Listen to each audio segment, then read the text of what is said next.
At Helmut Castle, Vermouth and his 4 partners, Senia the Wise, Anise the Faithful, Molin the Brave, and Hamel, the Fool, who is our protagonist, were trying to defeat another demon king. So far, they had managed to defeat 3 out of the 5. However, when they attempted to defeat the 4th demon king, Hamel, who considered Vermouth his rival, ended up sacrificing himself to save his partner's life, who would have fallen into a trap. With his last strength, Hamel bids farewell to his companions and asks the hero Vermouth to kill the remaining 2 demon kings, a request that Vermouth fulfills. With no time left, he declares his love for Senia and dies.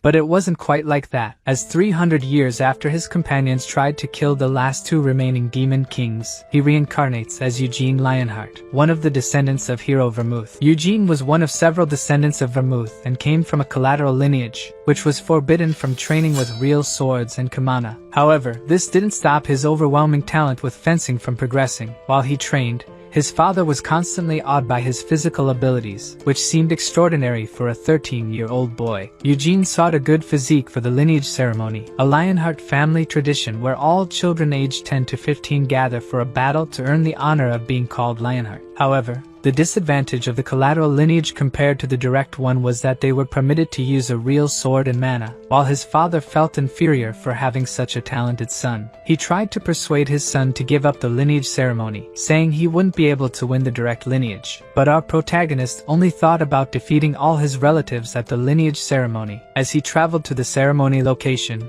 he remembered his past life. Hamel, who had a gift for learning difficult things very easily, found himself overshadowed by his friend's talents. While he thought about this, he wondered, why was the demon king still alive, sporting a very furious look? The butler, noticing this, begins to talk to him about life in the main house. Upon arriving at the Lionheart's main house, Eugene was guided to his accommodation, where he was introduced to his temporary maid, Nina. Eugene asks her age, to which she responds that she is 16 years old. He thinks that the Lionhearts gave him an inexperienced maid to provoke him, in case he rebels against her. Eugene learns through Nina that the other relatives would take 4 days to arrive. He asks her to show him where the training area is, and while Eugene trains, his cousins, who knew he had arrived, wanted to give him a little scare. Arriving at the training ground, Eugene begins warming up, which astonishes his maid, as he is incredibly fast with weighted bags on his body. Kian becomes curious and asks what the bumpkin was doing when Eugene calls him an idiot for not realizing he was training. Kian orders him to clean the carriage, saying that it's something a bumpkin would do. Kian gets angry since Eugene didn't obey his order. Thus, he asks the protagonist to duel him, so the prota, who didn't want trouble,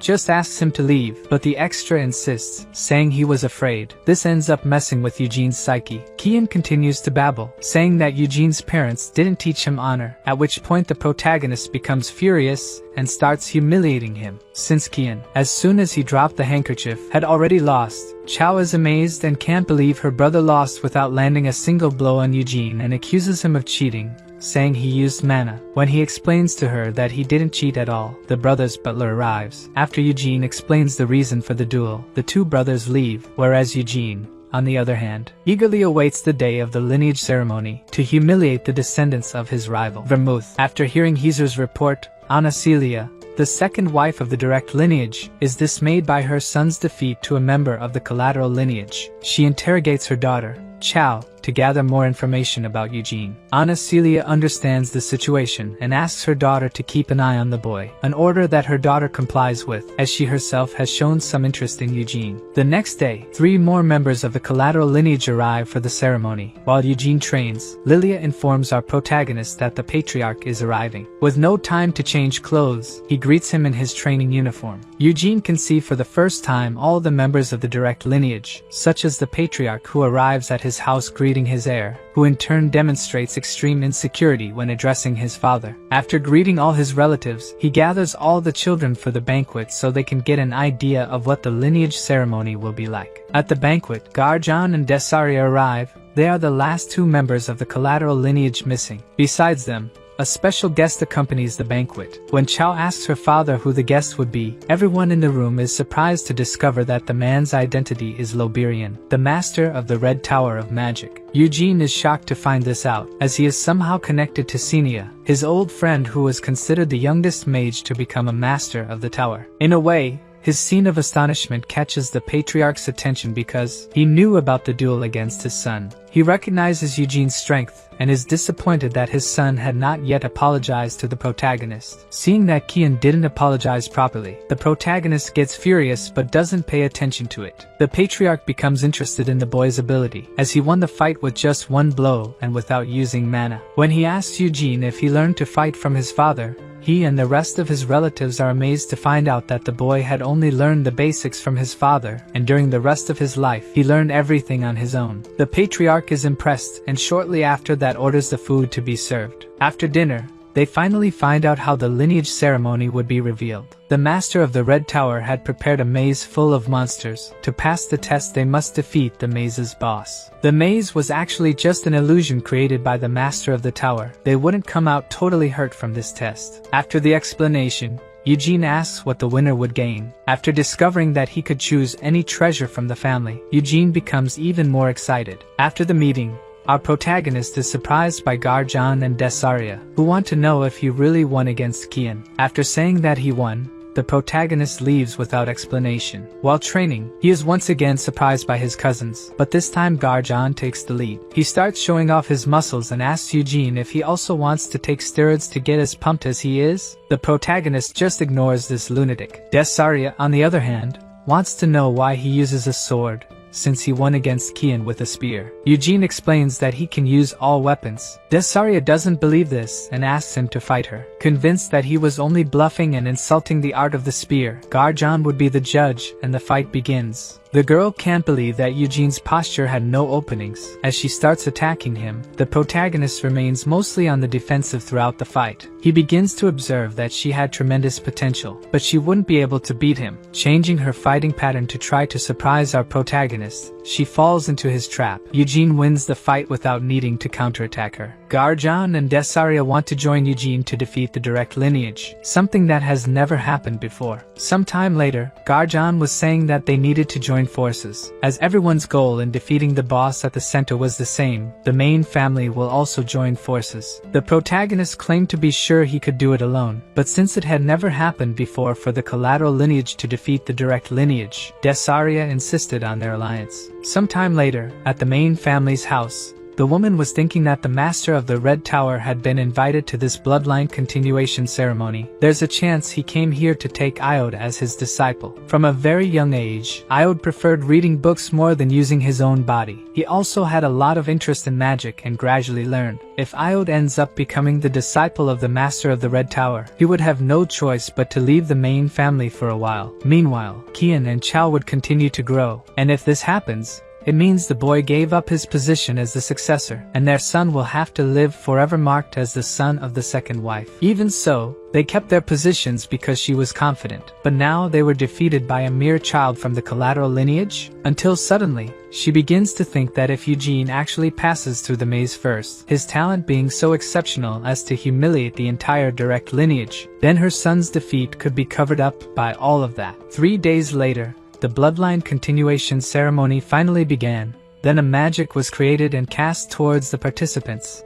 Everyone received a small portion of the light, where Elias was told they needed to make their weapons first, shaping this light. Everyone started trying to do it immediately, until suddenly Chao managed to forge a blade with it, and after testing her new blade a bit, she asks what happens if it breaks. But the boy explains that it won't break since it's made of magic, just like the maze. She quickly asked if it was also possible to create animals instead of a sword, and the boy said she can only create things that are lifeless, which quickly made one of the boys ask what the reason for that was. And the man explains that it's a taboo of magic. The creation of life is a beautiful authority that only a living creature possesses. The boy is enchanted with the answer. Garjan suddenly appears with a giant sword. Without anyone asking anything, he began to explain that this is the same sword he uses at home, and was surprised to make one alike here. His sister, being skilled with the spear, ended up creating one. Kian created a sword. Iode also created a sword but seemed sad. Quickly everyone was armed for the maze, and the protagonist was the only one who had a sword and a shield. Chao asked the protagonist what he would do if they found themselves inside the maze, asking if he would fight her. This made the protagonist ask if fighting inside the maze was allowed, and the patriarch said yes. But he warns that quick judgment and cooperation are also important, since they are a family that shares the Lionheart blood. I don't know why she looked at him with the word family in mind and blushed, then all happy gave a little smile. The protagonist protagonist didn't understand and found it very unpleasant. After that, a necklace was distributed to everyone equally. This necklace would be connected to everyone's consciousness and somehow feel a great deal of stress in the maze. The necklace will react. If that happens, it will intervene anyway. This is simply a security mechanism.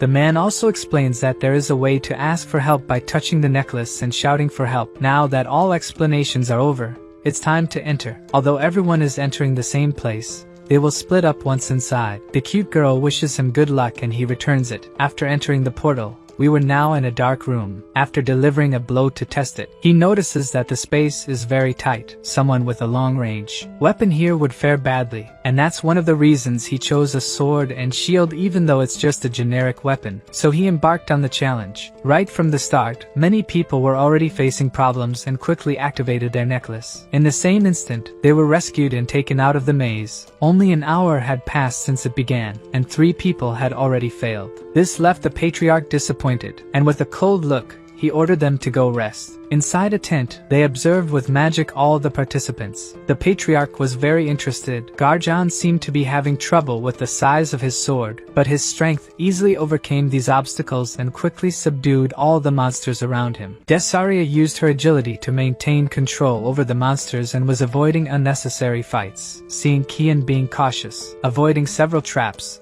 they praised him, but they had no idea that it was because his mother had given him a map the night before. Chao used her instincts and moved very fast, but she was not yet mature enough and sometimes acted childishly. Iod, on the other hand, seemed intimidated by just one goblin in front of him, but suddenly changed his posture to admiration, thinking it was done with magic, and he was also very skilled. Lobirian noticed that he was interested in magic, and the patriarch says that the boy has always loved magic since he was a baby, and they even tried to invite a magic teacher from the capital for this, but the boy ended up refusing to learn halfway through. Hearing this, Lobirian asks why he gave up, and the patriarch said he surrendered to his reality. He believes that becoming the next leader of the family is his duty. The patriarch wished for Iod to follow the path of the arcane. If he still has a passion for magic, he would not be able to refuse the opportunity to be a disciple of the master of the Red Tower. The Tower Master says he cannot make any promises, but he can make him known. However, if his potential is insufficient,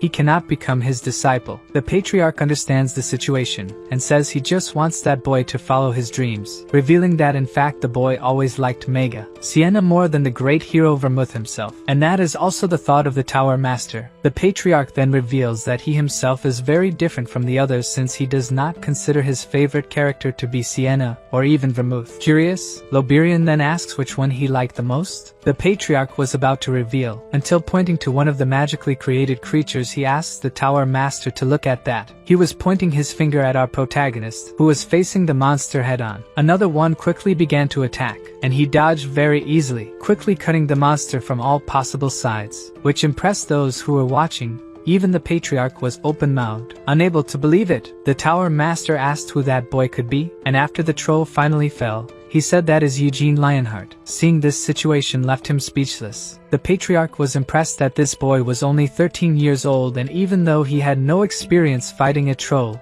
he was impassive and did not freeze with fear. The Tower Master warns that that troll was not created to fight. It's more like a trap created to find a way to escape. And he even made it larger than usual to scare these people. The Patriarch says that's simply natural talent. The Tower Master asks if the Patriarch knows what these people are called, and he says that these people are known as true geniuses. Garjan was also fighting a troll at this moment, but he was at a disadvantage at first. Still, he was facing it head-on. He ran with all his might towards the monster and cut its leg off, thus finishing the troll. He was crazed by the battle. When the monster's body finally dissolved and he fell to the ground, he really won but was all broken and with his muscles torn. Some of the blame for this was because he had fallen into several traps during the course and finally ended up falling to the ground. Sometime later we can see Kian looking at the troll's back with a stone in his hand. He understood that a monster of this size shouldn't be here, and also realized that it wasn't meant to defeat this beast. so he quickly threw a stone to the side, causing the troll's attention to turn to the wall, and he ran past it at full speed. The boy was really smart about this. Sometime later, he met with Chow, and quickly deduced that they were close to the center of the maze. He already starts boasting, saying that as long as she follows him, they won't get lost here, and it's obvious that he held grudges against the protagonist after being humiliated in front of this girl. Suddenly out of nowhere, she comes up with weird talk about how since this maze is an illusion,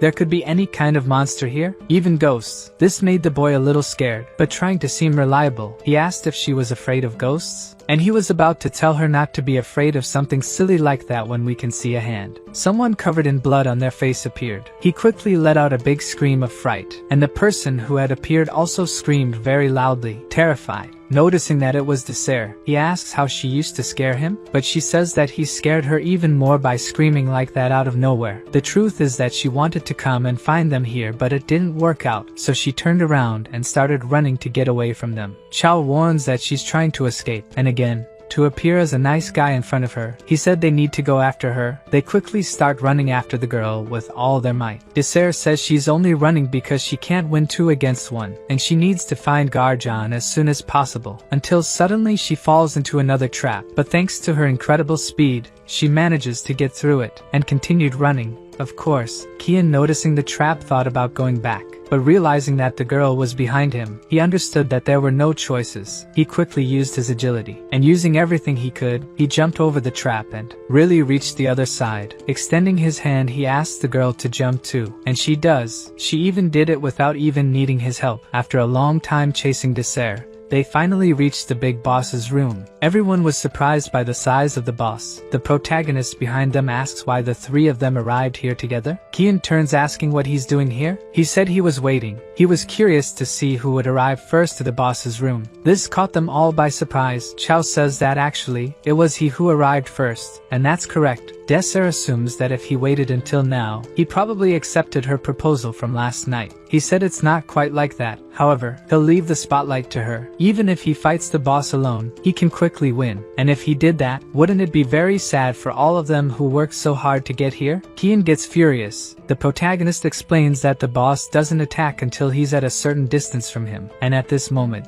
the boss is resting. So he says that in the same order they arrived here after him, they will fight the boss, pointing to Desire, then Chow, and lastly Kian, and asks, "What do you think?" Desire seemed frightened, asking if they should fight alone. The protagonist, on the other hand, mocks her, saying that she was just wandering around the maze, and if she thinks she can't win, she should just give up. Taking a handkerchief from his pocket, she says she won't give up. She tied the handkerchief around her head and started heading towards the boss. Kian asks if he's not going to fight. He said he will after they all finish. The boy said his turn won't come since he's going to defeat the boss, which makes the protagonist say that if the boy really defeats the boss, he'll call him Big Brother for the rest of his life. This made the boy blush completely, and very happily he said that the protagonist shouldn't forget his words. When the girl got close, the boss finally opened its eyes and stood up. She was very scared, but after coming this far, she couldn't retreat and went straight for the boss. She dodged the monster's first stomp, tried to pierce its hide, but couldn't. When she noticed that the beast's skin was too tough, the monster already caught her. At that moment she thought she was dead, but ended up being thrown away. Stopping near her group,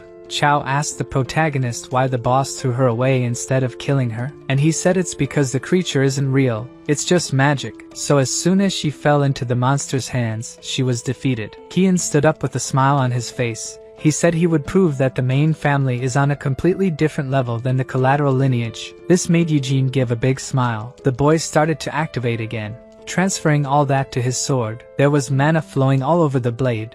Desire noticed that it was a mana blade that could cut anything, but to create it at least 10 years of mana training were required. Then she finally noticed the difference between the main and collateral families. The protagonist, on the other hand, thought this wasn't a bad thing. The boy was confident, saying that even if he could use it for a short time, it was enough to defeat the boss. However, his mana dissipated from the sword. he didn't understand why. But the protagonist quickly remembered the patriarch's words, that he wanted to test them without the advantage of the main family prejudicing the results. So probably the Tower Master made it so that no one could use mana to attack in the maze's center, meaning now things are equal for both sides. The boy still didn't understand the situation, so the protagonist asked if he thought he was going to lose. He should say he'd give up and wanted to go back, and he shouldn't get beat up just because he was stubborn. The girl was all happy looking at the boy, and I think that made the protagonist rent an apartment in Kian's head. Then he ran towards the boss. The monster made a frontal attack and they went cutting the side of its arm. After that, dodged a few more blows and counterattacked. At that moment, he knew these small blows wouldn't bring down the boss, so he ran with all his might aiming at the creature's legs, but the boss was smart enough to block with its knee. The boy was surprised by that, until the boss finally grabbed him and threw him away with all its might. He managed to land on his feet, but the protagonist warns him that he also lost. He was furious, but there was nothing to say. Then the protagonist says that she's next, but she simply says she doesn't want to fight since she can't use a sword in the middle of the maze. The protagonist was really surprised, saying she's smarter than his own brother. So after that, he went to the wall, equipped his shield, and started walking calmly towards the boss while she asked if he could defeat it. And he said he doesn't know if it would be possible. He doesn't know if it would be possible for him to lose to this boss. Walking calmly towards the boss, he wondered how he would do it. The creature came to strike from the front, and he quickly started climbing its arm. The boss tried to grab him with its other hand, but he was quickly on top of the labyrinth boss's head. He instinctively tried to strike it, but ended up hitting his own face. He was roaring in pain. Meanwhile, the protagonist took advantage to cut it in every possible way. Everyone was surprised to see this. Desert noticed he was focused on hitting the monster's carotid artery, so he ran full speed ahead and thrust his sword into the monster, stuck his sword right in its throat, and the boss fell to the ground. Calmly, he cleaned his sword and asked if they all saw that. Kian froze instantly. The protagonist said he easily won this. The boy starts to say that if he had a sword he would have won easily too, but upon further reflection, he realizes that even with a sword it wouldn't have been as easy as the protagonist made it seem. And what he was feeling now wasn't just fear. His nervousness wouldn't go away, but he couldn't understand what the feeling was until finally the weapon started to disappear. The boss also vanished from the room. It seems the ceremony finally ended. Outside, everyone was impressed. The patriarch was laughing alone. He was wondering how it was possible for a child from the collateral family who didn't train his mana could defeat the Minotaur with such overwhelming ability. The boy said indeed it's surprising. A Minotaur is hard to face alone, and that's why he emphasized that teamwork was important in this ceremony. And that's why he designed the boss that way so everyone would work together. But that boy easily surpassed his traps and monsters, wondering even what the hell that boy could be. The patriarch seemed to be happy, so he said that since that boy arrived he did nothing but train, and this effort was also known in his hometown. With conviction he says that this boy was born to fight. He has a combat instinct that matches his body, and this ceremony was worth it just for discovering a treasure like this boy. But this makes the Tower Master ask if he's not bothered. Trying not to offend the patriarch, he said that boy is much better than his own children. And if at this age there's already such a big difference, imagine when he learns mana, how big that gap can become. The patriarch says that this is something to rejoice, as he will make the family name shine even more. So sweating cold, the Tower Master asks, and if he wants to become the next heir and the new head of the Lionheart family? The patriarch considered for a moment, but then said that the position of head of the family should be occupied by the best of them if his children couldn't, and that would be the boy's right. But if they are so weak as not to be able to defend the right they got when they were born, then they are not worthy to lead this family. The Tower Master says that as an outsider, he shouldn't have exaggerated so much, then undid all his magic, and he says he has one last piece of advice for him since they are longtime acquaintances. The patriarch should adopt this boy as his own son. Now that a child from the collateral family surpassed the direct lineage in the bloodline continuation ceremony, this is enough for the collateral families to underestimate the main family, and this can cause many misfortunes. The patriarch says that he appreciates the Tower Master's advice very much, even saying that it's a tempting offer, but at this moment they have another thing to do. They must congratulate congratulate that little monster coming here. After gathering all of the maze participants, the patriarch looks at one of the children. He was looking at Iode, who didn't even reach the end of the maze because he got distracted by magic and monsters. The patriarch finds this very disappointing. On the other hand, the other two did very well and perhaps only didn't defeat the Minotaur due to lack of experience. The patriarch praises everyone's work, mentioning that he monitored them throughout the maze and was surprised. Then, he calls Eugene, saying he stood out the most among the 9 children in the lineage continuation ceremony, and he thanks him, obviously. The patriarch praises the choices he made to navigate the traps and monsters and says he even managed to defeat the troll without any injuries. The muscular boy is surprised to hear this. He begins to look at the protagonist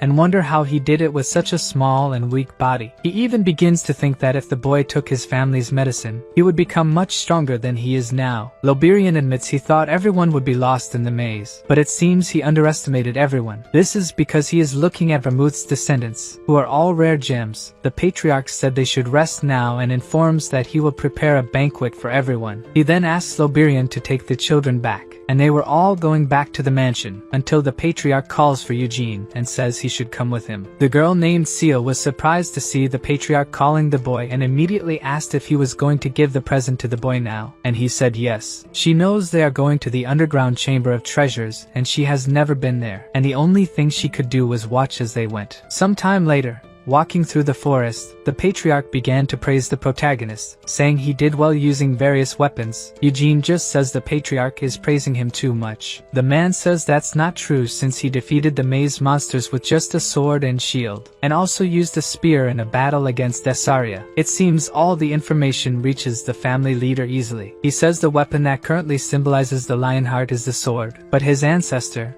the great Vermouth, managed to use various types of weapons easily and even reached the point of being called the god of war, the master of everything. However, Vermouth was not the only one with such proficiency in all weapons. His companion Hamel was also a great master who was only behind Lord Vermouth. The protagonist, uncomfortable with the patriarch talking about his past life, says he read in books that Hamel was stupid. The patriarch laughs, saying he also read that, but says if Hamel wasn't so troublesome, the story wouldn't have any fun. Then he says that honestly he likes Mr. Hamel much more than Mr. Vermouth, which caught our protagonist by surprise, and he immediately asked why. The patriarch explains that instead of Vermouth, he prefers Mr. Hamel's qualities, which didn't appear in the books. He says Hamel felt his inferiority to Vermouth thousands of times, but never gave up. On the contrary, he always tried to get stronger and surpass his limits, and in the end he sacrificed himself to save his friends' lives. The protagonist thinks that the moral lessons passed down through the generations in books are very exaggerated, but even so, he calls for the patriarch, and completely happy, says he also prefers Mr. Hamel, which makes the patriarch very happy too.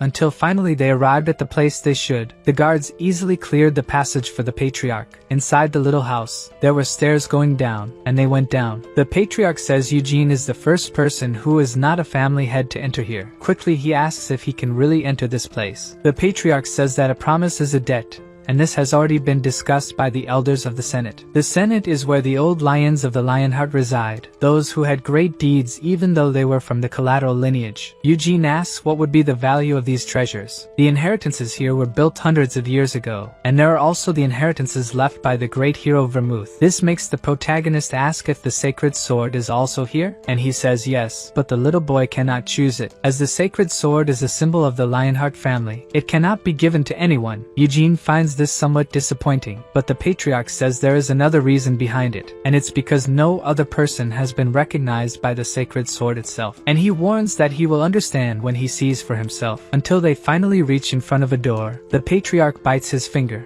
and spills a bit of blood on the pedestal. The object seems to react to the patriarch's blood, and the door begins to open. When it fully opens, the patriarch says he can go, because he will stay here outside and wait to not influence the boy's choice. He just thanks the family leader for the consideration and begins to enter the place. When the door closes, he gives a big smile. What was in front of him now was the grandiose sacred sword, the sword that the hero Vermouth used. Will our little prodigy be able to take that sword? The sacred sword is a sword that has existed since the origins of the sacred empire of Eurus. It was considered a sword given by God. The sacred sword that was sealed for a long time in the central temple only recognized Vermouth as its master. 300 years ago, this was the sword that pierced the demon king of the massacre that was considered the 5th greatest entity in the demon kingdom of Helmuth. But after that, it was only used as a torch, which was regrettable. But now would it be possible for us to obtain this sword? Eugene grabbed the sword's hilt and gave a big smile. But even using all his strength, it was not possible to remove it. In fact, it didn't even budge, but he is aware that even if he could remove it from there, he could not have it. So he decides to take a walk around the place and look for another treasure, until he finally finds something magnificent. This was Aspel, the sword of gluttony. It is a sword that can consume the mana it cuts and transform it into its own power, as well as being able to cut a powerful spell with a single blow. But the only reason the great hero could use it properly was because he was also an excellent mage, and at this moment this sword is too much for him. On his way, he also saw other weapons that were familiar, the dragon lance cargos. This was a lance that took a little time to heat up, but could spew flames rivaling those of a dragon's breath. There was also the storm blade Wyneth. This was a sword blessed by the Wind King, who is an elemental spirit. There was also the thundering thunder bow Pernoa. This was a bow that could attack with lightning and no matter the distance from your target. There was also Jabal, a flying illusory sword. It is a sword that when you infuse mana into it, it turns into a whip with hundreds of blades. Shield of Geddon. It is a shield that can ignore all attacks received simply as if they were nothing. All these weapons are so incredible that he would regret not picking any of them, but still, he couldn't see the lunar sword or the demonic lance. So he starts to think that since 300 years have passed, they probably already took the best weapons. Currently, he thinks the best choice is Wyneth, which can use wind elementals just by holding it, and can also summon the Wind King elemental if you have enough mana. In this world, even talented mages have difficulty controlling a low-ranking elemental, and this is no longer a concern when you hold this sword called Wyneth. He decides to take another look at the other things. There were several treasures in this vault. Besides weapons, there were also accessories and gems, until something caught his attention. He quickly pulled out a necklace that was in one of the jars. According to him, this is a necklace he had in his past life. It was a memento of his parents who were devoured by monsters. He managed to personally avenge his parents a long time ago, but still he used this necklace until his last breath. But why is this necklace here? Could Vermouth have taken his body home? He begins to think that his friends must not have abandoned his body behind. The promise made between Vermouth and the Demon King of imprisonment brings peace, but Helmuth and two Demon Kings are still standing. Even though today's tales say that they five together brought down the 5 Demon Kings, he begins to question what kind of promise they made while leaving his memento behind. He just wants to know what Vermouth was thinking. He even begins to deduce that they may have run out of strength because he died halfway, and all of this would be his fault. He doesn't want to hate all his friends and thinks they must have a reason for not being able to kill the Demon King. In this room, there are several weapons he desires, but he doesn't want this necklace, Hamel's memento, to stay in the Lionheart's treasure room. The Patriarch was surprised by his choice, smiling. He says he liked this necklace. The man asks if he's really serious since there were incredible treasures there, and asks to see the necklace for a moment. The necklace is of a rough red and is not a valuable gem, nor does it have elegant craftsmanship. It's just a cheap necklace, and why was it in the treasure room? It was then that the Patriarch decided to do something, to put the necklace on the pedestal to check the record, and ended up discovering that this necklace is not registered in the treasure room. In short, this is not a Lionheart treasure, so it's not something that should be inside. The man explains that this necklace has no value, and even if it were sold, he wouldn't get enough money to buy a cheap sword, and asks if he's sure about this. Eugene, very happy, says yes, so the Patriarch said that if he really wants, there's no problem. However, he'll have to ask the mage Loberian to evaluate it, since it's an unknown item and there's a chance it's enchanted with some kind of spell. The protagonist asks if he can have the necklace after it's evaluated. The Patriarch promises yes, and also says that technically he didn't choose a Lionheart treasure, and tells him to return to the treasure room and pick a different treasure. Eugene is surprised by this. The man says this was the original promise, so he can go back there and take any treasure he wants. He thanks and runs back into the room. Eugene was very happy, saying that the man was very humble and couldn't even believe he was a descendant of the stubborn Vermouth. So having no more reasons to hesitate, he starts picking the Wyneth Storm Blade. Drawing his new sword, he says he chose her. It has to be her. When night fell, the protagonist was back at the castle, Desire was furious, asking why he didn't pick up the spear since he is so skilled with it. He just says that the choice is his and says he's also very good with the sword. The muscular one just says she seems very light, trying to explain that a hammer or an axe would be much better with his strength. He even starts calling him to take steroids with him, but the protagonist refuses. Desire asks him to ignore this bodybuilder and tells him to draw the sword. Seeing no problem with the situation, he really draws his sword from its sheath, explaining that this is the Winus Storm Blade. He said this is a sword that has the blessing of the Wind King's element, and he can call it when he properly trains his mana. She said that was very cool. However, she would still go for a spear. Eugene mentions that there were indeed many spears in that place, which impresses her. She immediately starts talking about the dragon's spear that unleashes flames like a dragon's breath with each attack, but he pretends not to know about it. Then she talks about the demonic lance Ruintus, saying that this is the strongest weapon in Vermouth's entire arsenal. The bodybuilder says he also knows this lance, even saying that it was used by the Demon King of Brutality, which made her hit the boy. And talking about the Demon King of Brutality brought memories to Eugene. 300 years ago there were about 5 Demon Kings in the Kingdom of Helmuth. The rank 1 was the Demon King of the Apocalypse. Rank 2 was the Demon King of Incarceration. Rank 3 was the Demon King of Delirium. Rank 4 was the Demon King of Brutality. And the last of rank 5 was the Demon King of Massacre. Until the bodybuilder says she is wrong about the strongest weapon in the hero's arsenal, saying that the strongest weapon was the Relentless Crusher, Gigalas. They begin to argue that the ranking of the Demon Kings does not influence the strength of the weapon.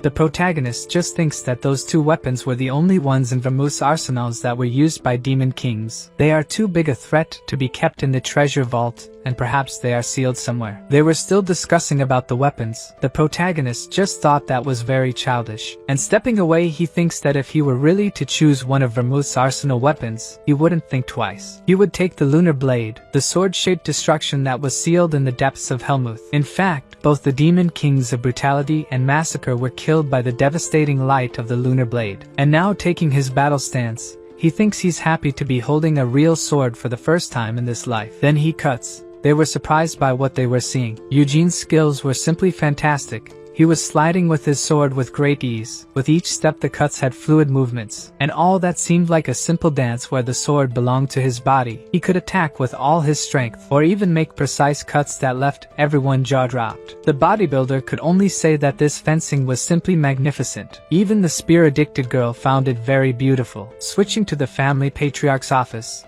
Loberian was checking the necklace, and he had a somewhat downcast look. Putting the necklace on the table, he says there is no magic in this necklace. He even questions if this necklace was really in the treasure vault. The patriarch confirms yes. Loberian insists, asking if that boy is not deceiving him, but the patriarch asks what reason he would have. If he hadn't allowed the boy to take another treasure, that boy would now be without any treasure. Thinking in this way, Loberian admits that would be a very risky move, so he says they should check. He says there is no magic in the necklace but will look deeper since they have come this far. The patriarch asks how he will do that, and he says there is a spell that can read mana memories, and it is a spell created by the great master Sienna, the Wise. Mana exists everywhere. Most objects have mana present in them, so he will read the mana memories contained in this necklace. The patriarch says he is counting on him. Then the mage starts his magic. Some time later it began to take effect. In the memories initially he noticed nothing interesting, but it was possible to perceive that the necklace is at least over 100 years old. He even manages to find where this necklace was bought in the streets of the capital, but couldn't see anything else after that. So he even says that the magic of the treasure room must have interfered with the necklace's mana. The patriarch,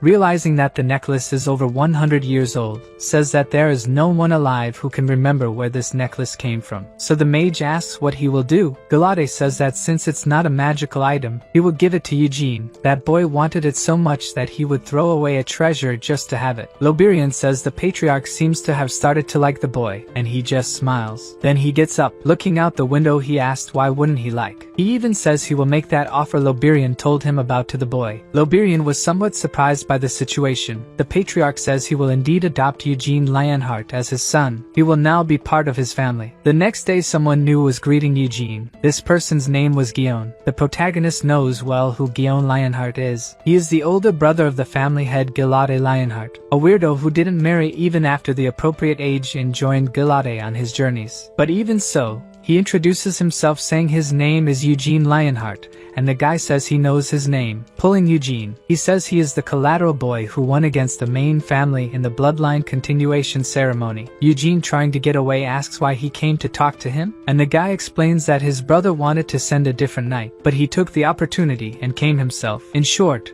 he wanted to see Eugene personally. He heard a lot about Eugene but didn't have the opportunity to see him at the bloodline continuation ceremony. And that's because only the head of the family can observe the ceremony. Although this time Loberian participated because he needed to help. Gion states he's not mad about it. He's just saying it's tradition. He even begins to think that it will seem like he's dissatisfied with the family rules if he continues to speak in this way. But Eugene says he doesn't care about that, which makes the man happy, saying his brother wouldn't care about something like that either. Now the protagonist understands why this man hasn't married yet, and it's probably because of the free will he has in his personality. John doesn't know why the family leader called Eugene but says it was probably to congratulate him. Eugene says he has already received congratulations from the leader, so it seems that not even Mr. Guillaume knows the reason. So Guillaume kind of assumes a posture where he knows but can't speak, and just says it would be great for him to see Eugene more often. Eugene said it would also be great to see him. Then he knocks on the door saying his name. The leader on the other side says he can come in. Guillaume opens the door for Eugene and gives him a big smile, which made Eugene think his personality is good but somewhat authoritative. So finally, they arrived at the great family leader's room. The man apologizes for calling him so suddenly and asks him to sit down. They were sitting facing each other while coffee was served at the table. The patriarch put the necklace on the table and says he asked the mage Loberian to evaluate, and in the end it was just a normal necklace. Eugene didn't expect much of this. The patriarch also says they read the mana memory in the necklace but there was no anomaly. Eugene is surprised to hear about mana memory. That's because mana memory magic was from the great mage Sienna. So he asks what was the memory in the necklace. Pilate says it seems the necklace was sold on the streets of the capital over 100 years ago. This caught our protagonist off guard since he is sure that this necklace was the one he used over 300 years ago. So there's no way that could be true. But there was also no reason for Loberian to lie about this. Could he have read the memory wrong? Then he begins to theorize that probably someone overwritten the memory with a new magic at the level of a tower master. But who could have done that? Perhaps Vermouth? Realizing he can't know the reason, he asks if he can keep this necklace. The patriarch said yes since he promised. Eugene thanked him for the kindness and promptly put the necklace around his neck. The patriarch continues the conversation saying that he didn't call him here just to talk about the necklace. He says it's kind of sudden, but he believes it won't be a bad offer for him since it's actually an offer for his future. Eugene didn't seem to like that much. The patriarch was going to continue the conversation when Eugene interrupts him saying that the girl's seal is kind and cute but he doesn't want to think about marriage now. He even remembers that even though he beat up her brother and left him all beaten up, she was still happy with him trying to be friendly, and probably all of this was to arrange a political marriage. This caught the family leader off guard. Eugene continues saying that he's too young to think about marriage and also needs his father's permission, until the patriarch interrupts saying that he's mixing things up and says he doesn't intend to marry him to Seal. This time caught the protagonist off guard. He quickly became very embarrassed. He just confused things and was thinking about getting married at only 13 years old. But if it wasn't for that, why would the patriarch call him here? And the family leader says he called him to adopt him as his son. Again he was caught off guard. Surely this is a good way to tie him to the main family. He didn't even know what to say properly since all of this was very sudden. But the patriarch laughing says it's not as sudden as a marriage proposal, which embarrassed Eugene again. The patriarch says that if Eugene wants, he's also willing to invite his father Gerhard to the main family. Eugene says that in this case he would have two fathers. The patriarch says he doesn't need to think too much about it, and says that it will only mean that his family now belongs to the main family. He goes on to say that he is the father of 3 children, and is not trying to steal a son from Gerhard. Of course, he hasn't even talked to the man yet but will respect him as his own brother. But do you think the protagonist should accept this situation? The patriarch even gave the opportunity for Eugene's father to join the main family as well, so I think it's a good option for our protagonist. But was he thinking about marrying Seal? This protagonist is a bit of a flirt, huh? Eugene asks if by refusing this proposal to be adopted, his father will lose the patriarch's respect? And the patriarch said no, but standing up. He says it's a bit embarrassing to say this, but he's not that childish.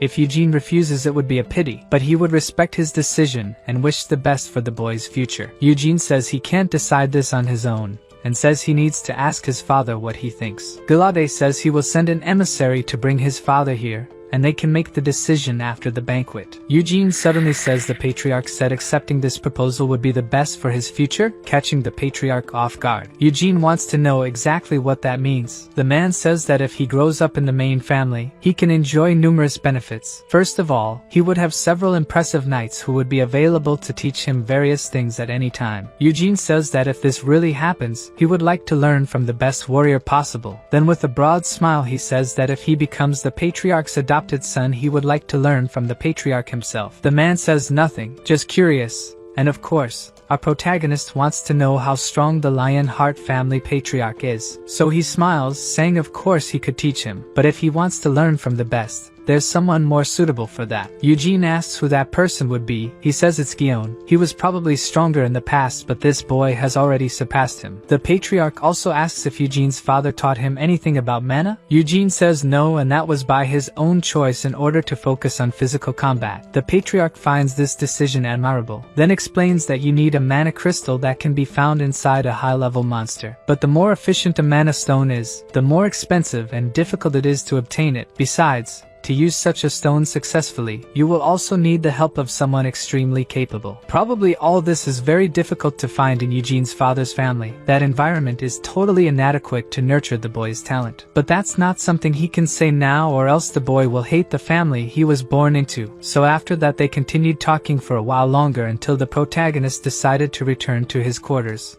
On the way back while walking, he smelled something coming to his nostrils. Quickly he deduced that this smell was a perfume, and that it was coming from someone behind that pillar. He quickly deduced that this person was waiting for him, and then he continued walking until an adult woman came out from behind the pillar, acting as if it were just a coincidence their encounter. And the first thing she did was ask to proceed with the formalities. Immediately he prostrated himself, saying his name to the woman.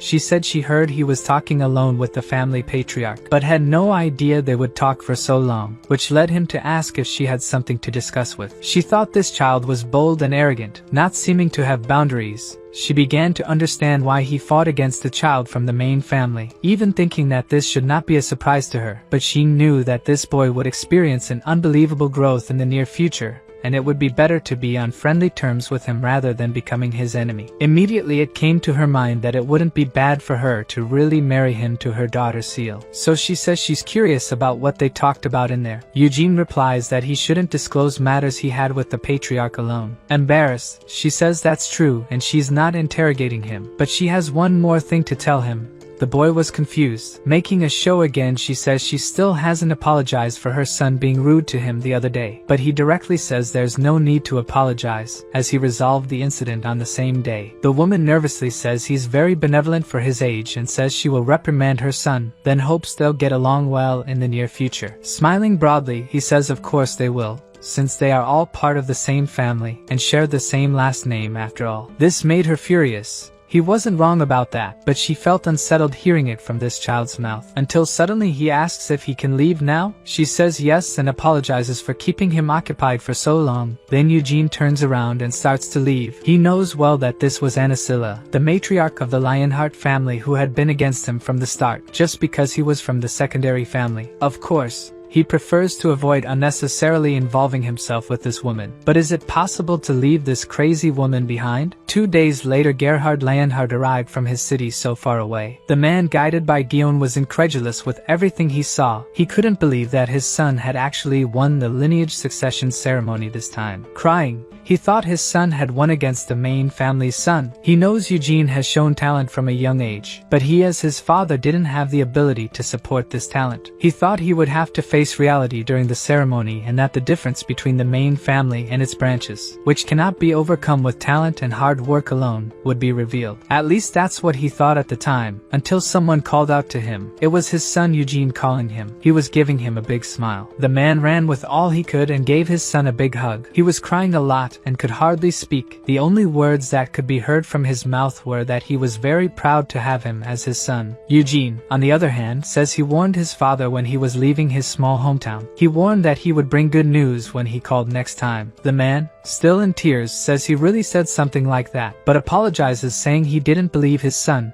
until finally he noticed the patriarch's presence in the place. Quickly he apologizes for the delayed introduction and says his name is Gerhard Lionheart from the city of Jidal. The patriarch also introduces himself as Gillard Lionheart and apologizes for the sudden invitation. The nervous man says it's no problem and thanks him for inviting. The patriarch, saying he doesn't want to take up his time with his son, asks if they can talk inside. Gerhard says yes, of course. Then, somewhat apprehensive, he enters the room with the patriarch. After a while, he already knew about the adoption situation. The patriarch also mentions that if he adopted Eugene, the man would also be included in the main family. Gerhard didn't seem to like the situation much, so he quickly stood up and apologized in advance in case what he said next was disrespectful. Then he says he appreciates his concern for his son, but as a father he can't help but worry about his son's future. The patriarch asks what kinds of concerns. He knows the patriarch has good intentions, but he's worried that other members of the main family will bother his son. That's because the patriarch already has 3 children in the main family, and if Eugene is adopted, he will be considered an intruder. The patriarch seems to understand the situation. He doesn't want to limit the child's future, and knows that the main family takes lineage legitimacy very seriously, and he's sure they won't accept a child from the collateral family becoming part of the main family. In addition, even if Eugene joins the main family, he may not be able to succeed to the position of family leader, but he says the boy will be fine thanks to his talent. He can flourish within the main family. If Eugene becomes his son, he will become close to the other children, and as a result, he will have a better future available to him. Gerhard says the patriarch is right, and asks to talk to his son first before making a decision. Eugene was outside retrieving his sword, until everything vibrated. He swung his sword several times at once. His father was coming towards him with his head down. Noticing his father's approach, and the expression of sadness on his face, he deduces that the conversation must not have been very good for him. So he quickly asks what's with his father's expression. The man, looking at his son, notices he is carrying the sword he chose from the treasures of the main family. Quickly he thinks that even if he sold everything he owns, he wouldn't be able to buy this sword. So with a look of disgust, he says the family leader would like to adopt him. Eugene says he already knew that. He says he wishes Eugene really becomes the man's son,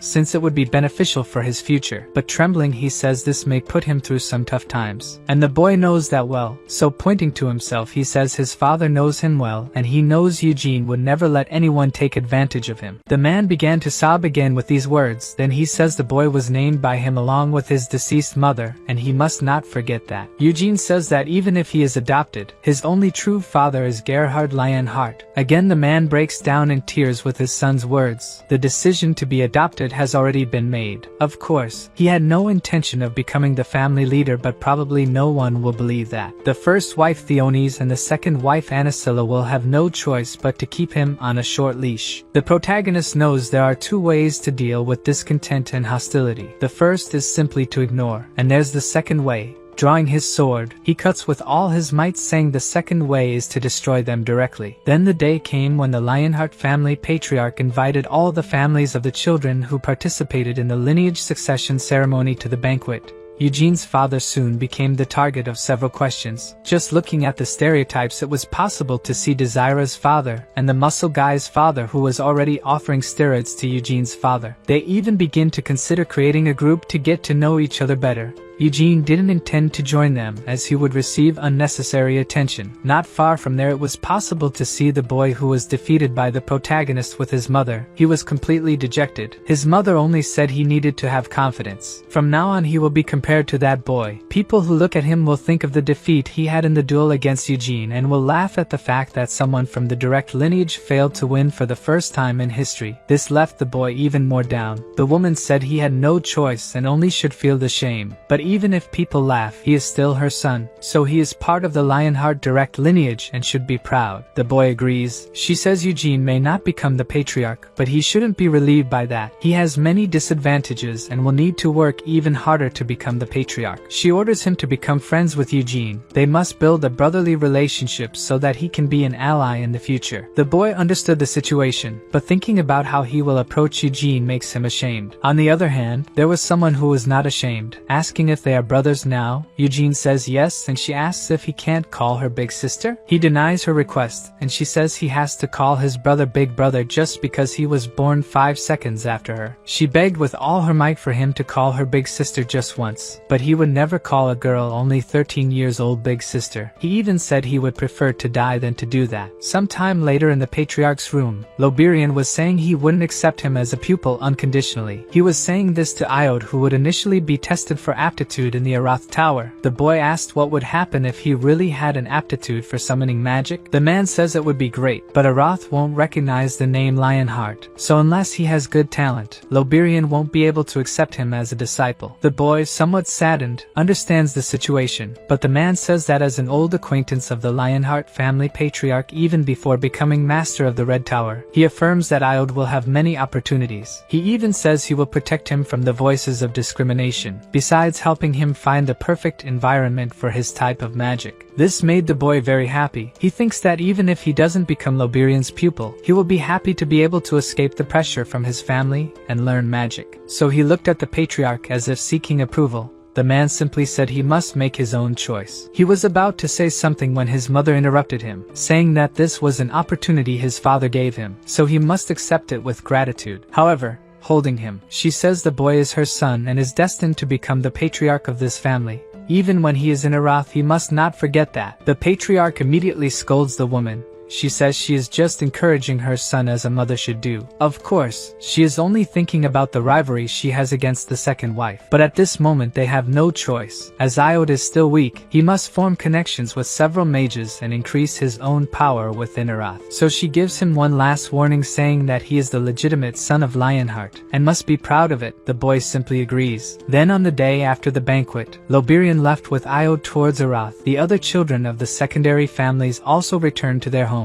Eugene and Gerhard ended up staying in the empty building. Today would be the day when Eugene would have his first mana lesson after reincarnating. Breathing is the act of collecting mana from the atmosphere when inhaling. Body training is when you move your body to collect mana, either of which is easy, but breathing is more common. In his past life, he used body training to practice mana development, and then switched to breathing, following his friend's advice. The Lionheart mana training technique is breathing. Eugene finally arrived at the appointed place. Guillaume is happy with his arrival and says they should start now. They are now in a mana vein, which is where mana is concentrated. The mana vein they are in now did not arise naturally but was created by Vermouth himself personally 300 years ago. His instructor asks if he is nervous. He says he's actually super excited. The man encourages him, saying that the first time he will have many difficulties, even though it's easier to feel mana when young. He even mentions that Cyan and Seal started mana training when they were only 6 years old, and it took them 4 days to be able to feel the mana. Iod, on the other hand, took a whole week. As for the secondary family,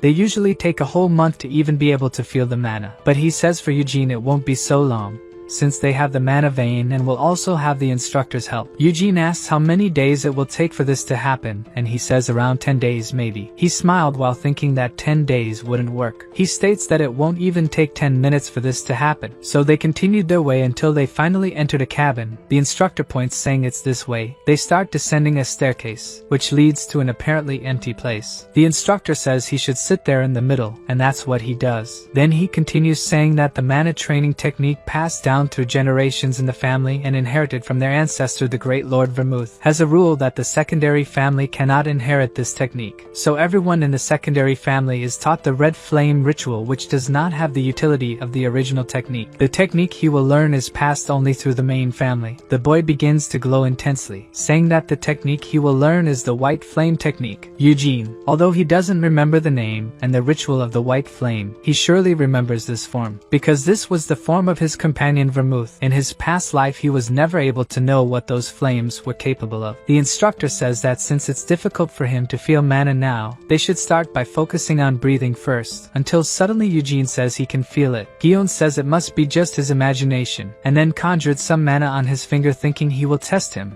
Pointing to Eugene, the mana starts circulating around the boy. He even says that as he thought the boy still can't feel the mana yet. But Eugene points it out, saying he can feel the mana from this side, then starts moving his finger towards the mana as it moves, asking how long he should continue with this. Gion was incredulous at what he was seeing. How was it possible for this boy to be learning so fast? He begins to nervously laugh, then he approaches the boy crouching, and says that now that he can feel the mana, they should start with him concentrating on everything that is happening in his body. Eugene agrees. Gion tells him to breathe slowly, and that's what he starts doing. He has to imagine he's breathing in the flow of mana with each breath, and when he inhales he must imagine he's guiding the mana to the right path. He must guide the mana into his heart. Gion releases Eugene's hands so he can start feeling the mana by himself. He started to step back, saying the boy was doing well. Eugene was doing it perfectly on his own now. The instructor couldn't stop being amazed every moment with this prodigy. He stayed for a while observing, but he couldn't stop thinking this is madness. Eugene thinks that although feeling and breathing in mana wasn't difficult in his past life, this body is truly amazing and very good at absorbing mana. He can tell that the amount of mana inside his body is growing with each breath. However, it seems there's a limit to how much mana this young body can accept for now. His heart seems to be at its limit, so somewhat exhausted he decides to stop. Eugene looked at the instructor without saying anything. The man was also looking at him incredulously. This is because the size of Eugene's mana core is incredible. People should regularly train for a long time to reach this size. Then Gion says he's a great monster. Eugene thanks him for his compliment, now says they should head back.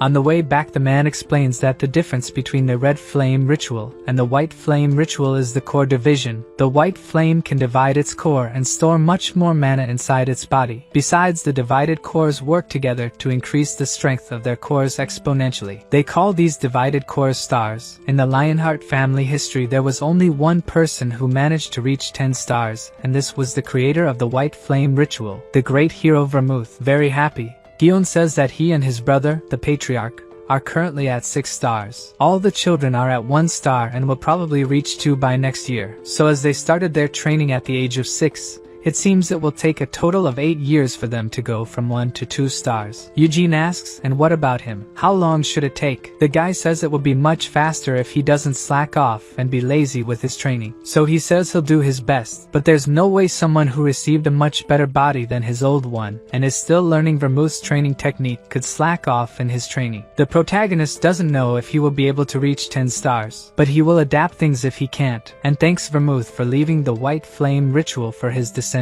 Sometime later they arrived back at the mansion. Gion says he will tell the Patriarch what happened and asks him to rest. At that moment he said yes, but in reality, he doesn't intend to rest. Now that he has done his mana training, there is something he needs to do. Suddenly the maid appears completely frightened, running up to him saying that he finally returned. He just orders her to go to his room and fetch his sword for him. Sometime later she returned with the sword. Of course, he doesn't know if this will work, but removing it from the sheath and using mana, it was possible to see dust starting to lift from the ground.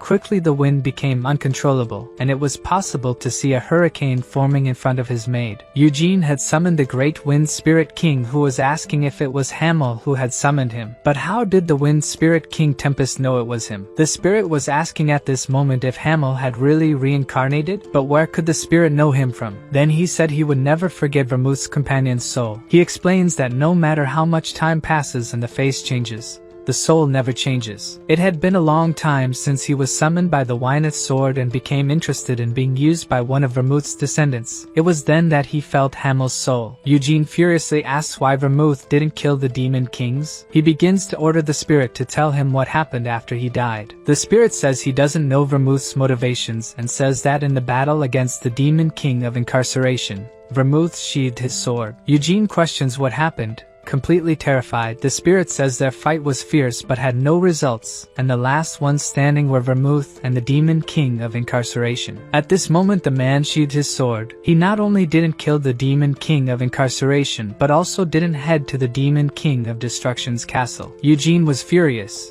telling the spirit not to lie to him, and asked what kind of oath Vermouth made with the demon king of incarceration. The spirit says he knows nothing about it, but Vermouth was furious, asking what he knew and even offending him. The king of spirits then explains that only those who were present there should know, since from the moment Vermouth sheathed his sword he could no longer intervene or know what was happening. Eugene furiously says the only ones left standing in the end were Vermouth and the demon king. So was the spirit, asking him to dig Vermouth out of the grave and ask him directly quickly? The spirit just says he has no more time. With Eugene's little mana he shouldn't even be able to summon him here, and it was the king of spirits who forced open the door to come here now. And then he needs to close it. Eugene began to scream saying he should tell before leaving, but the spirit says next time he will do it when he's strong enough. At that moment Eugene was completely exhausted and ended up fainting. The maid was frightened by this. The boy simply appeared unconscious and with a nosebleed. Some time later he was in his quarters when he opened his eyes. He had a severe headache, probably due to mana exhaustion. It seems that spirits remember people through the soul. Eugene initially thought he wasn't a reincarnation of Hamel, but that his memories had been implanted in him. But now it's clearer than ever. He is Hamel from 300 years ago who reincarnated with the memories of his past life. Suddenly the maid entered through the door, asking if he was okay. He said yes and asked how long he had been unconscious. She said it was about half a day, and she warns that the family patriarch and Mr. Guillaume are wanting to see him. Some time later they arrived at the location.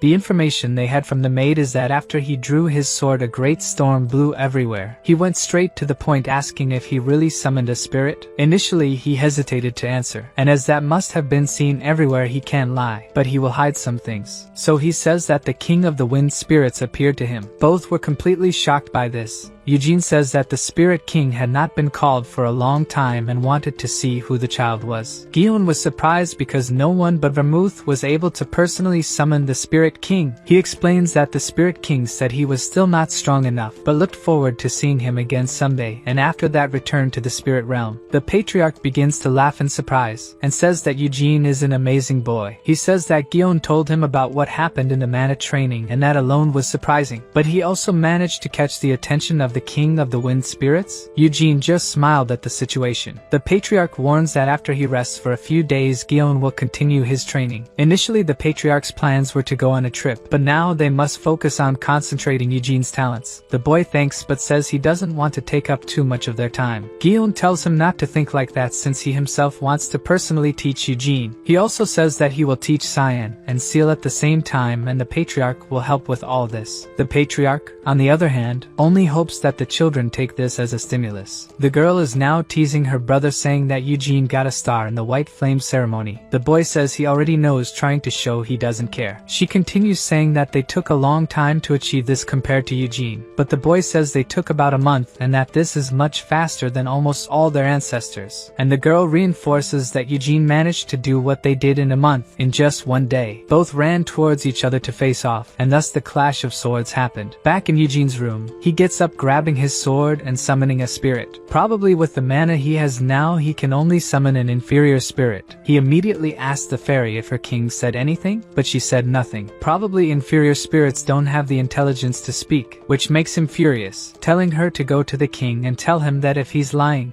he'll kill him himself. The fairy didn't seem to like that very much, and flew over his hair, disappearing into the air behind him. At this moment Eugene thought that he was the only one who died in Helmuth Castle. Only Vermouth and the Demon King of Incarceration know about the oath made. At some point he will have to return to Helmuth Castle. He will also have to return to Arath, Sienna's homeland. He will have to return to Uras, Elisa's homeland, and to Ruhr, Molin's homeland. But at this moment it is impossible for him to travel to countries with this young body. But someday he will know the whole truth. I have plans that I cannot share with you right now. With that, time passed. Eugene Lionheart was now 17 years old, and had an admirable physique, even surprising himself with it. At this moment, he had already achieved 3 stars in the White Flames method, but all of this still wasn't enough for him. To fully utilize this monstrous body, he needed to tap into more than just his knowledge from his past life. So when he returned to the exterior of Lionheart Mansion, he was saying that he needed to go to Arath to learn magic. He was telling this to Cyan, who was surprised. He even started mocking the other boy, suggesting that something happened during his White Flames training. The boy quickly deduced that he had indeed succeeded, and he said yes, he had 3 white stars at the age of 17. He was emanating an incredibly powerful white aura. The boy couldn't believe what he was seeing. Panicking, he questioned how this was possible. This was because Eugene was introduced to mana and the White Flames 7 years after him. Eugene says it makes sense since he's a genius. I want to kill you. Haha, you can't do that to your little brother. But also it's not like Eugene didn't beat him up every morning. But that's also because Cyan asked for duels every morning. Facts are undeniable. Cyan frustratedly asks why he wants to go there to learn magic and questions if he has forgotten what happened to their brother named Iod. After going to Arath and learning magic, when the continuation ceremony ended,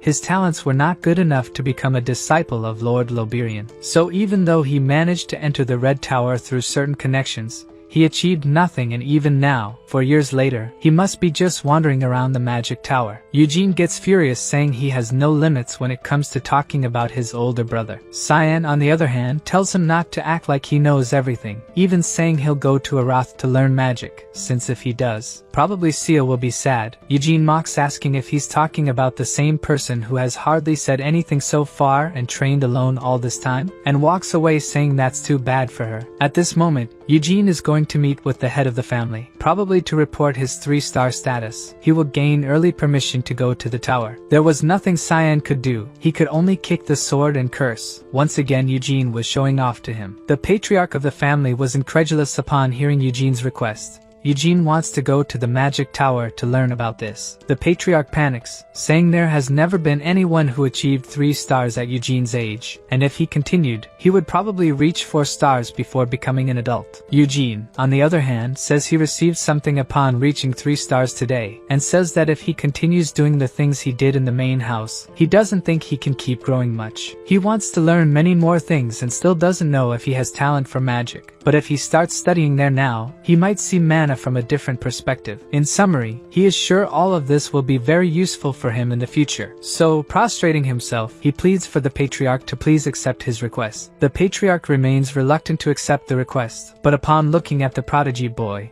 he asks the boy to raise his head. As the head of the family, he could never suppress his burning desire to learn, so he says he understands his intentions, but asks Eugene to promise that he will never get involved with black magic. This is because in Arath there is a black tower where black mages gather. Unlike in the past, there are no rumors of danger nowadays, and their public perception is not so bad, but still the Lionhearts are descendants of the great Vermute, and thus they have an unspoken rule about black magic. Eugene already knows a lot about demon kings and black mages since he experienced it 300 years ago, so he tells the patriarch not to worry about it, asserting that he also hates black magic. After leaving the patriarch's room, Eugene hears someone knocking on the door next to him. The person calling him asks to talk to him real quick. Eugene asks why she doesn't come out and talk here, but she says she doesn't want to, as she was training until now and smells like sweat. This was Seal asking if he was really going to Arath. At this point, Cyan had already told her everything, even about him reaching the 3 stars, so she asks why he's leaving. He says he wants to learn magic. Seal says they have elemental spirits magic, and he can even ask a mage from the capital to come here and train him if needed. She also starts saying that while he's away,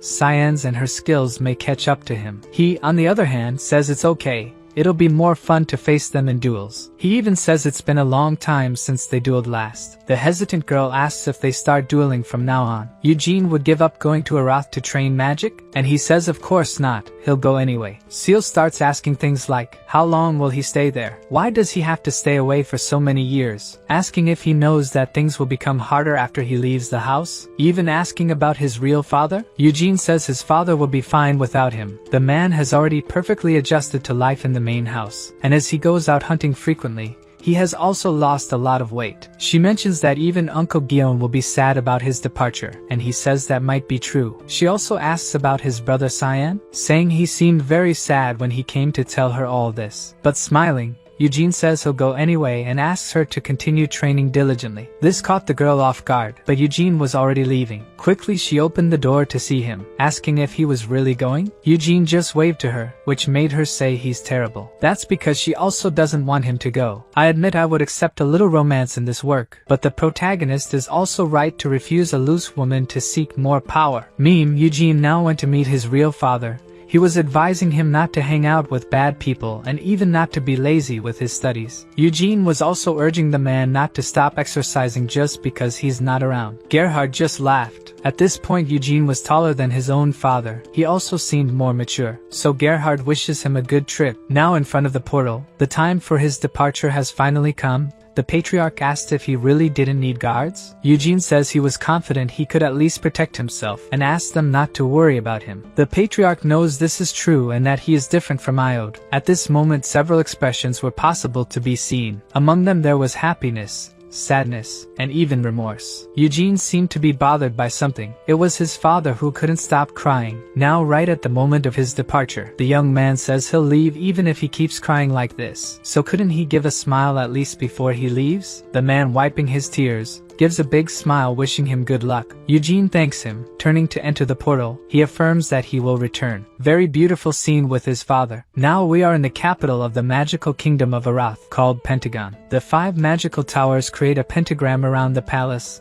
and that's why it has this name. At this moment he was traveling in a floating carriage. Eugene affirms that he also came to this place in his past life, but things have changed a lot. They had the floating station that even among many magic realms, Arath was the only one to have its teleportation portal in the sky called the floating station, which is in the air because of various magics. And it shows how excellent Aratha's magic is, also assisting with its commercial value. The guide asks if all this isn't incredible. He says that this kind of thing can be considered a cultural tour within this place. Pentagon has more than 15 different floating stations, and all were created by the wise Sienna. Eugene asks if this floating carriage was also created by Miss Sienna. The man says yes, and also assures him not to worry, because even though it was created hundreds of years ago, they still do constant maintenance, so the accident rate is very low. Eugene just thinks that the rate then isn't 0. The man was going to continue talking about the tourist attractions, but Eugene interrupts him. He says that first of all he wants to visit Miss Sienna's mansion. The man is very happy, saying he made an excellent choice, and they quickly start flying towards the place. Halfway there he tells the story from 300 years ago, saying that after returning from the Demon King's castle, Miss Sienna became the youngest master of the tower after arriving in Arath. So in the Green Magic Tower Square there's a bronze statue built of her. The mansion was where Miss Sienna stayed until the end. About 200 years ago Miss Sienna left a letter saying she was retiring and left the mansion. Eugene says nobody knows where Sienna went after that, right? The man says that's true. The many Arath mages and Sienna's disciples tried to locate her, but no one was able to find out where she went. It's a pity since she disappeared on her birthday. The tour guide says he has a thought about it, and thinks she might have gone to Devildom. Eugene asks why he thinks that. The man says that in that year, 200 years ago, it was when it had been 100 years since Miss left the fool Hamel's body and returned to Devildom. During her life Sienna always talked a lot about the great late friend. She wanted to avenge Hamel. That was the reason Miss Sienna went. Happy and blushing, the man asks if Eugene also knows. Hamel was deeply in love with Miss Sienna, and in the end before dying he confessed his love to her. Eugene starts to get very angry, asking who says such nonsense. The man was surprised by the reaction. Quickly Eugene tries to fix the mistake, but the man said it seems Eugene doesn't like much the romance between Hamel and Miss Sienna. But there are other theories about the great mage Sienna's retirement. There's a story that says Miss Sienna despised black magic and the demons opposed her, and built the Black Magic Tower until the day she retired. Some people think that some radical black mages who were appealing for the construction of the Black Magic Tower murdered Miss Sienna. Eugene, again furious, says it's impossible for a mere black mage to assassinate the great Miss Sienna. The man says he thinks that way too, and says that during that time, the Black Magic Tower also vehemently denied the assassination hypothesis. Eugene thinks she really couldn't have died by the hands of a black mage. But what if it was a demon king? Helmuth was still investing in Arath for the Black Magic Tower. From the perspective of the demon kings, Sienna must have been annoying enough to want to kill her. Arriving at the appointed place, Eugene sadly gets off the carriage, wondering, had Sienna really died? In front of the mansion, several people were clamoring to pass the test this time and enter the Magic Tower. All of these were students who were going to take the admission test for the Magic Towers.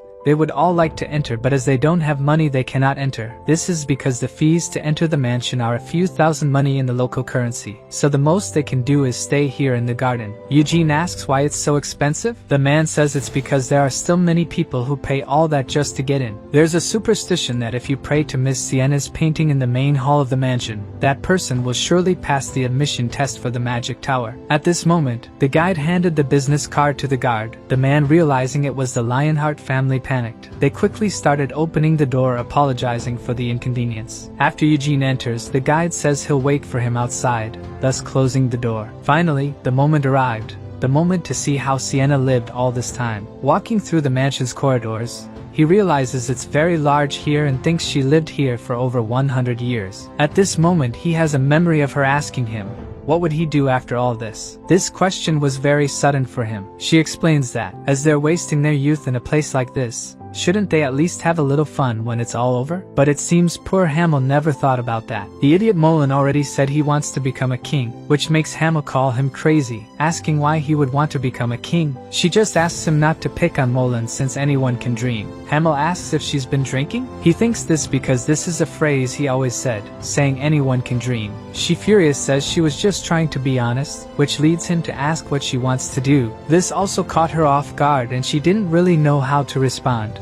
So completely flushed she says she wanted to have a normal life like everyone else, wanted to marry and have children. She wanted to become a grandma in the future. But was this what the future proposed to her? She wished to meet a good man, get married, and age peacefully. So why did she live alone for 100 years? Raising her hand while thinking of her companion, the guard next to him scolded him for touching it. Eugene gets frustrated as this was one of the first times he showed any emotion. So he moves to another location. He went to a huge study area that uses the entire mansion's basement. Rummaging through the bookshelf, he thinks Sienna must have left some clue here, but the guard scolds him again not to touch it. In this case, the only thing he can do is look at the covers and see if any title catches his attention. He starts to remember the necklace he found in the safe with implanted false memories, and wonders if all that was just by chance. Probably the necklace would have reacted to Hamel's soul just as the Spirit King managed to recognize him. Someone must be involved in his reincarnation. And if it was Sienna, she must have left some clue behind. So we return again to the painting at the mansion's entrance. He looked everywhere and found nothing. Eugene has no more ideas. At this moment he started to think that maybe she didn't leave anything behind. Realizing the guard turned around and started to walk away, he calls out to his companion Sienna. Showing the middle finger, he says if she's bothered she should come and tell him personally. He probably expected some reaction, but nothing happened. So he turned and says she would tell him if she were alive, of course. Finally leaving the mansion, the guide says he must have enjoyed the tour, and that's because he left him waiting until after sunset. Eugene, realizing the inconvenience, tips the man for making him wait. His new destination is the Red Magic Tower. Now traveling with the floating carriage, Eugene says he has something to ask the guide. He asks if the man has ever heard of his brother named Iod Lionheart. The man says that among the wizards in Pentagon, few people don't know this name. Eugene tells him not to worry, asking if it's been 4 years since his brother has been here in Arath, and asks if the man can share some rumors about him. Noticing the man was nervous and reluctant to speak, Eugene says he hasn't talked to his brother in a long time and would appreciate any information about him. So he won't be offended by whatever he says and also won't tell the family or Iod himself when he meets him. He says this swearing by his name. The guy just needs to say what he knows about his little brother. The man still hesitated to speak but says he will share what he knows. He heard that Mr. Iod often goes out at night to seek certain forms of entertainment. Eugene starts to think it must be some kind of entertainment he can have at his age. But the man interrupts him saying it's not that kind, and when Eugene asks what it is, the man says it's just a succubus. This completely infuriates Eugene, saying they're not in Helmuth, so why would there be a succubus here? The guide explains that even though they're not in Helmuth, there's still a black magic tower, and with it, there are several black mages and also demons. Eugene seemed very frustrated with the information. The guide says that in fact, he was being entertained by a succubus, and that this is a necessary evil in some places here in Arath. This street is famous for the black market, and some shops hire succubus as attendants. What he heard is that Iod often goes to this place. The guide also says the name of the street is Bolero, and the shops don't open every day. They only show all the corruption on the full moon night of each month. Initially, Eugene intended to keep his distance from Iod to concentrate on his studies, but knowing that the eldest son of the main family and Vermouth's descendant is playing with a succubus out there, makes him very angry. The guide says all this he told is a secret, and Eugene says he knows and tells the man not to worry, since he swore by his name, he won't tell anything. Of course, all this could just be a rumor, and he has to control his urge to beat up his little brother. But now he has the information he needs. As much as he suffered a lot from his mother's pressure, this doesn't justify things, but we have to admit that the boy knows how to have fun. Yeah, boy. Sometime later Eugene arrived at the magic tower. The mage in front of him was surprised to hear the name Lionheart, and immediately introduced herself as Hera.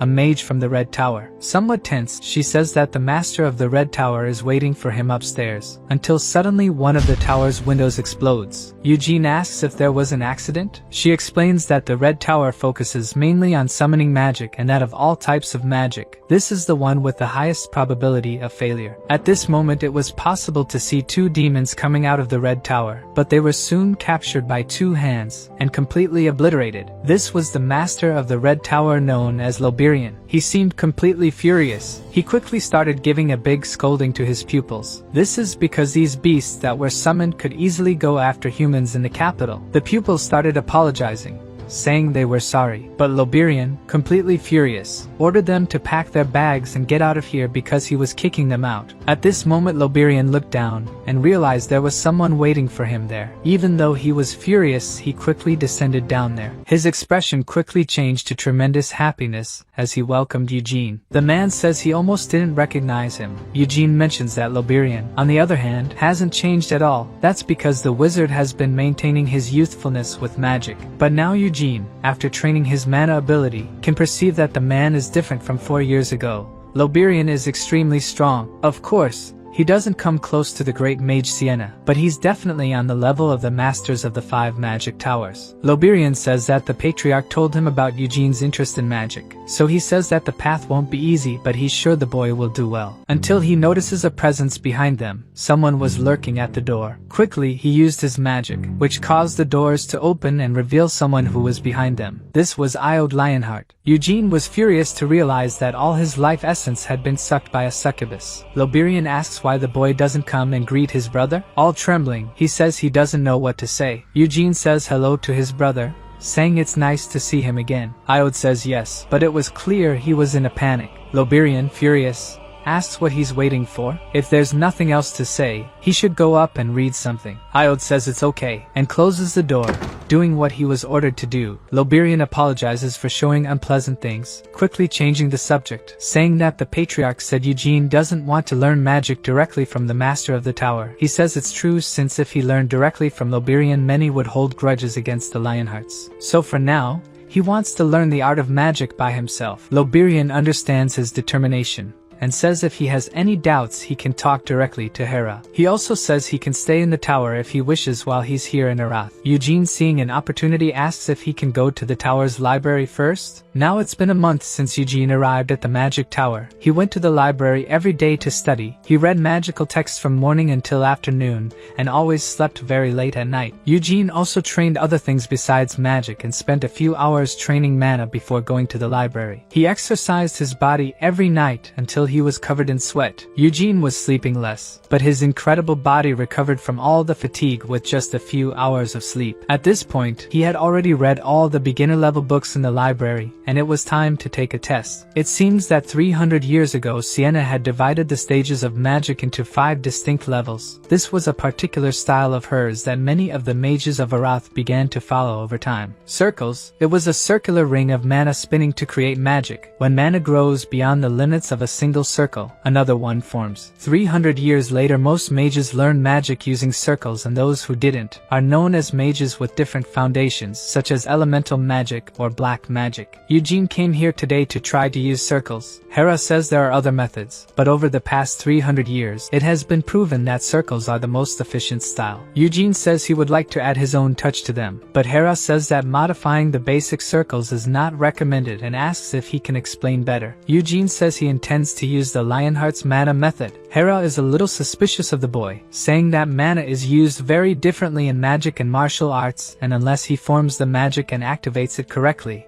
no magical effect will occur. Even if the mana gets out of control, he may not only be severely injured but even killed. But that's why he wants to test it. That's why he read all the books in the tower. She thinks he really has the mentality of a 17-year-old to have that, and says it's okay, he can test it. Pulling out her staff, she says if she judges that things are getting dangerous, she will intervene. That's because if he gets hurt, it will be both the tower master's and her own fault. So emanating his mana, he says he'll start. Hera stood in front of him, ready for the unexpected. For Eugene, the ritual of white flames and circles are different methods, but essentially the same. With the ritual of white flames, mana is passed through the heart stars. With circles, mana is passed through a hook, so by replacing the circles with his stars, he can increase his mana and control it depending on what the situation requires. Hera begins to be perplexed. He's perfectly controlling a large amount of mana. How is that possible at his age? Eugene initially conjured a fireball, made it larger, then reduced it, and turned it into a magic missile. He just did the magical calculations in his head without even showing them and changed the magic without dispelling. Eugene is pleased with the result for his first attempt, then asks if she can summon a monster for him to test the strength of his magic. Somewhat reluctant, she says yes and thinks if a golem would be enough. Quickly she starts casting a spell and a golem starts to emerge from the ground. This is a golem made of cabrium.